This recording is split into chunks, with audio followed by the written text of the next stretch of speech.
So in this payment of profit and loss as per Ind accounting standards, schedule 3 हमसे क्या क्या मांगता है, आइए डिस्कस करते हैं।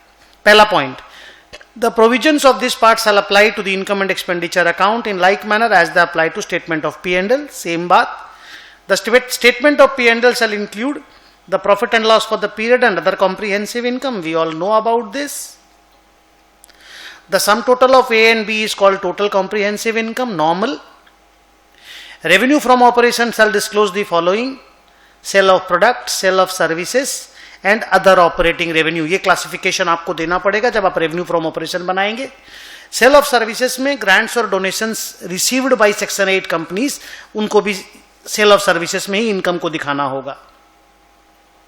फाइनेंस कॉस्ट जब आप दिखाओगे shall be classified into interest, dividend on redeemable preference shares, exchange difference जिसको बोरोइंग कॉस्ट मानते हैं and other borrowing cost if any.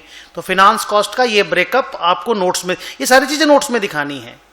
Other income का क्लासिफिकेशन होगा interest income, dividend income and other non operating income. Other non operating income में अगर related कोई expense है तो नेट ऑफ करके दिखाना है। ओके नाउ, अच्छा जो फॉर्मेट है प्रॉफिट एंड लॉस का वो ऑलरेडी हम आपको इंड AS 1 पढ़ाते वक्त करवा दिए थे। Now comes the other comprehensive income. Other comprehensive income में हमने 5 आइटम का डिस्कशन इंड AS 1 में कर दिया था। ये लोग भी वही सब है, बट इनके यहाँ पे थोड़ा सा आइटम थोड़ा ज्यादा हो सकता है, but now they are coming. So जो भी अदर कॉम्प्रिहेंसिव इनकम है, 2 पार्ट में डिस्कशन होता है, एक items that will not be reclassified और एक items that will be reclassified into P and L. सब सेम टू सेम है जो इंड AS 1 में है, शेड्यूल 3 कुछ भी अलग नहीं बोलता है। तो ये वो आइटम है जो कभी भी पी एंड एल में नहीं जाएगी। रिवैल्यूएशन सरप्लस का changes, remeasurement of defined benefit plan, equity instrument जिसको OCI में मेजर किए हो, fair value changes relating to own credit risk of financial liabilities designated as at fair value through profit and loss. ये normally हम लोगों के agenda में कम रहता है। Share of other comprehensive income of the associates and JVs which will not be reclassified to P and L. तो इनका अलग से अदर कॉम्प्रिहेंसिव इनकम में ये सारी बातों को डिस्क्लोज करने के लिए शेड्यूल 3 बोलता है और ये चीज इंड AS 1 भी बोलता है। Now items that will be reclassified to P and L: exchange differences of foreign operations, debt instrument through OCI, effective portion of cash flow hedge, share of other comprehensive income of associates and JVs which will be reclassified to P and L and others तो छोड़ दो।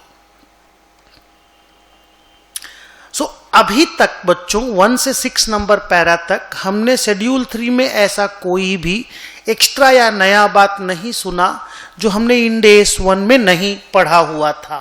Okay, and now comes the next portion, additional information. A company shall disclose by way of notes or additional information regarding the aggregate expenditure in income on the following items. पहला discussion employ benefit expense, उसमें classification देना होगा, salaries and wages कितना है, provident fund का contribution कितना है, share based payment कितना है, स्टाफ वेलफेयर एक्सपेंस कितना है। डेप्रीशिएशन एंड अमोर्टाइजेशन अलग से डिस्क्लोज करना पड़ेगा। ये देखो, if an item of income और expenditure which exceeds 1% of the revenue from operation और 10 lakh whichever is higher in addition to the consideration of materiality as specified in clause 7 of general instruction for preparation of the statement of the company। मतलब जो material information है उसको अलग से disclose करना है, तो हम लोग सबको मालूम है, लेकिन ये एक specifically size wise material information है कि अगर कंपनी का टर्नओवर मान लीजिए 500 करोड़ रुपया है, तो 500 करोड़ का 1% 5 करोड़ हो गया, और 10 लाख रुपया, 5 करोड़ और 10 लाख को कंपेयर कर, 10 लाख फिक्स्ड अमाउंट है, इसमें जो हायर है वो हायर हो गया 5 करोड़। तो अगर एक 500 करोड़ की कंपनी है turnover wise, revenue from operation wise, उसका 5 करोड़ से बड़ा कोई भी इनकम या एक्सपेंस को सेपरेट डिस्क्लोजर मिलना चाहिए। आगे अपने इंटरेस्ट इनकम को अलग से डिस्क्लोज करिए, इंटरेस्ट एक्सपेंस को अलग से, इनको अलग से मतलब इसको किसी भी अदर इनकम एक्सपेंस के साथ मिलाइए मत। डिविडेंड इनकम अलग से डिस्क्लोज कीजिए, नेट गेन और लॉसेस फ्रॉम इन्वेस्टमेंट्स को अलग से डिस्क्लोज कीजिए। So these are some of the information which we need to disclose separately in the notes. Next, net gains और लॉसेस अगेन सेपरेटली डिस्क्लोज करना है। नेट गेन और loss on foreign currency transactions and translation, payment to auditor का separate classification होगा, as an auditor कितना दिए, tax matter में कितना दिए, कंपनी लॉ मैटर में कितना दिए, अदर सर्विसेज के लिए कितना दिए, रिइंबर्समेंट ऑफ एक्सपेंस के लिए उसको कितना पेमेंट किए. If the companies are covered under section 135, then amount of expenditure incurred on corporate social responsibility, CSR का एडिशनल डिस्क्लोजर भी है, लेकिन कितना एक्सपेंडिचर आपने CSR के लिए इनकर किया वो आपको अलग से बताना होगा. एक्सेप्शनल नेचर के आइटम के बारे में अलग से डिस्क्लोज करना होगा. अनडिस्क्लोज्ड इनकम, कोई सर्वे उर्वे आपके अगेंस्ट में होता है, रेड उड होती है, तो अनडिस्क्लोज्ड इनकम को डिस्क्लोज करना पड़ता है. उसको लेकर के, क्योंकि वो पीएल का चीज है, तो शेड्यूल 3 ने क्या मांगा देखो. The company shall give details of any transaction not recorded in the books of accounts that has been surrendered और disclosed as income during the year in the tax assessment under Income Tax Act, such as search or survey or any other relevant provision of Income Tax Act, unless there is an immunity. immunity होता नहीं है तो आपको disclose करना. But फिर भी सुन लो, unless there is an immunity for disclosure under any scheme and shall also, तो रहेगा तो नहीं immunity, तो आपको डिस्क्लोज करना है. and also state whether the previously unrecorded income and related asset has been properly recorded in the books of account during the year or not. इस साल आपने रिकॉर्ड कर लिया कि नहीं वो भी बताओ. कितना आपने इनकम टैक्स को डिस्क्लोज किया वो तो बताना ही है, साथ में ये भी बताना है कि इस बार आपने उसको डिस्क्लोज किया या नहीं, और किया तो कहां पे किया. नेक्स्ट, कॉर्पोरेट सोशल रिस्पॉन्सिबिलिटी का एक रिपोर्ट बनेगा. Where the company is covered under section 135, the company shall disclose the following. 1. Amount required to be spent during the year, amount of expenditure incurred, shortfall at the end of the year, total of the previous year shortfall, reason for shortfall, nature of CSR activities, details of related party transaction, example contribution to a trust controlled by the company in relation to CSR expenditure as per relevant accounting standard, or where a provision is made in respect of liability incurred by entering into a contractual obligation, the movement in the provision during the year shall be shown separately. तो CSR को लेकर के इतने सारे, क्योंकि CSR को government of India एक important activity मानता है देश के मतलब कंट्री के ग्रोथ के लिए जरूरी है इस तरह का चीज, तो इसका ये सारा डिस्क्लोजर एक कंपनी को करना पड़ेगा. Next is detail of crypto currency और वर्चुअल करेंसी. आप लोग जानते हैं इंडिया में क्रिप्टो करेंसी वगैरह को बहुत अच्छी नज़र से नहीं देखा जाता, तो कंपनी लॉ ने ये नया चीज लाया है कि where the company has traded और इन्वेस्टेड इन क्रिप्टो करेंसी और virtual currency during the financial year, the following shall be disclosed. 1. Profit और loss on transactions involving cryptocurrency, amount of currency held on the reporting date, deposits और advances from any person for the purpose of trading और investing in crypto. तो crypto का ये सारा detail अलग से notes में देना पड़ेगा. 8 number, changes in the regulatory deferral account balances shall be presented in the statement of P&L in accordance with the relevant end S. तो रेगुलेटरी डेफरल अकाउंट का जो इंड एस है 114 आई थिंक, इलेक्ट्रिसिटी कंपनी वगैरह, water supply company वगैरह में लगता है.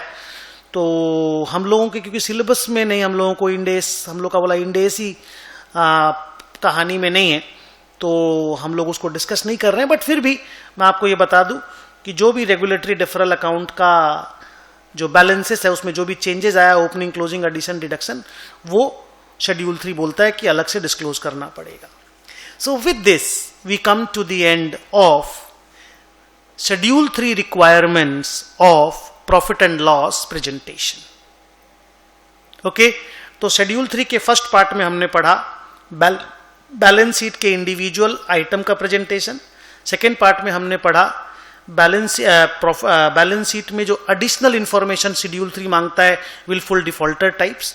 Third part में हमने पढ़ा प्रॉफिट एंड लॉस अकाउंट को लेकर के शेड्यूल 3 हमसे क्या क्या डिमांड करता है.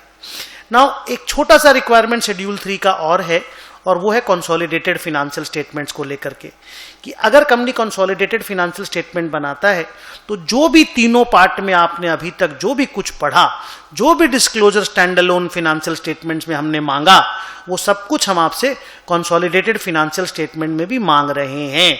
देखिए, द कंपनी शैल म्यूटेंडिस माने as it is follow the requirement of this schedule जो स्टैंड अलोन के लिए करते हो वो कंसोलिडेशन के लिए भी करोगे। साथ में आपको बताना पड़ेगा कि जो प्रॉफिट एंड लॉस कमाई, ये भी हम ऑलरेडी इंड AS 1 में पढ़ा चुके हैं। जो प्रॉफिट एंड लॉस आप कमाए उसमें नॉन कंट्रोलिंग इंटरेस्ट के लिए कितना प्रॉफिट लॉस है और ओनर्स ऑफ द पेरेंट को कितना प्रॉफिट एंड लॉस गया है वो CFS में अलग से डिस्क्लोज करना पड़ता है, वो कर दिया जाएगा। बैलेंस शीट में नॉन कंट्रोलिंग इंटरेस्ट इक्विटी के अंदर में आता है, उसका रिक्वायरमेंट है। तो again I would say that ये जो आप पढ़ रहे हो इसमें कुछ नया नहीं है, इंड AS 1 में ऑलरेडी कवर किया गया है। फिर NCI का statement of changes in equity में जो चेंजेस होता है वो डिस्क्लोज करना पड़ता है। और जो जो इन्वेस्टमेंट इक्विटी मेथड के हिसाब से अकाउंट फॉर हुआ है, एसोसिएट का इन्वेस्टमेंट, JV का इन्वेस्टमेंट, सबको इक्विटी मेथड के हिसाब से अकाउंटिंग करना पड़ता है। तो उसका एक डिस्क्लोजर कंसोलिडेटेड बैलेंस शीट में देना पड़ता है। तो ऊपर में जो जो चीज बोला गया वो तो नॉर्मल है, लेकिन एडिशनल बात जो शेड्यूल 3 में है मैं आपको दिखाता हूं। वो ये जो अभी आपने सुना ये पहले से हम लोग का पढ़ा हुआ है, और या फिर जब हम लोग कंसोलिडेशन पढ़ेंगे तो हम लोग पढ़ लेंगे। ये एक नया चीज आप देखिए, in the consolidated financial statement company को एक टेबल बना करके देना पड़ता है इस तरह का। क्या है इस टेबल में? देखो, ग्रुप में जितनी भी कंपनीज हैं उनका नाम, net asset, total asset minus total liabilities का ये हेडिंग है। इसका अमाउंट यहां बताना है और परसेंटेज बताना है। मतलब मान लो आपकी एक सब्सिडरी है तो उस सब्सिडरी का नेट असेट कितना है और वो टोटल असेट का कितना परसेंट है। Net asset, mind my word, और वो टोटल नेट असेट का कितना परसेंट है वही बताना है।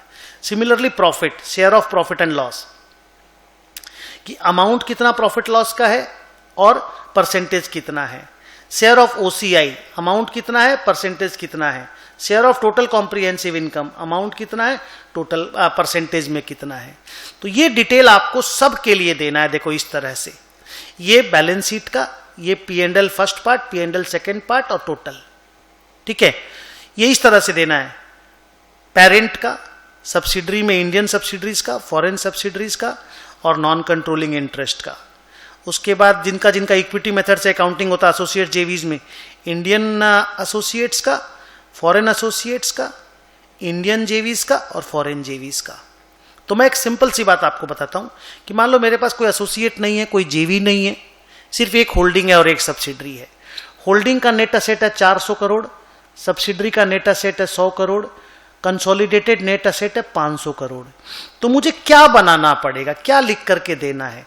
ये देखो, ऐसा एक टेबल बनाएंगे, हम वहां लिखेंगे कि भाई टोटल में पेरेंट का नेट असेट 400 है, जो कि टोटल नेट असेट का 80% है। सब्सिडरी, जो इंडियन सब्सिडरी का नाम लिख देंगे, वो 100 करोड़ है, जो टोटल का 20% है। ऐसे करके डिटेल देना है। ऐसे ही प्रॉफिट लॉस का देना है, OCI का देना है, टोटल प्रॉफिट का देना है। तो ये एक स्टेटमेंट बना करके देना पड़ता है, which is not exactly discussed in the consolidated financial statement separately, क्योंकि वो शेड्यूल 3 का रिक्वायरमेंट है, इंड AS का रिक्वायरमेंट नहीं है। तो ये नया चीज है। फिर ये देखो, all subsidiaries, associates and JVs will be covered under consolidated financial statements whether they are Indian or foreign, हम लोग जानते हैं ये। An entity shall disclose the list of subsidiary, associates or JVs which have been consolidated in the CFS, which have not been होना चाहिए नहीं, हाँ ठीक है, जिनको जिनको हमने कंसोलिडेट किया उसका लिस्ट दीजिए, और जिनको कंसोलिडेट नहीं भी किया उनका भी नाम और रीजन बताइए कि भाई इनको इनको हमने कंसोलिडेट नहीं किया। तो ये लिस्ट शेड्यूल 3 अलग से मांगता है, और क्या। So with this we come to an end of the entire schedule 3 का डिस्कशन। डिवीजन 2 शेड्यूल 3 यहां पे कंप्लीट होता है। Thank you.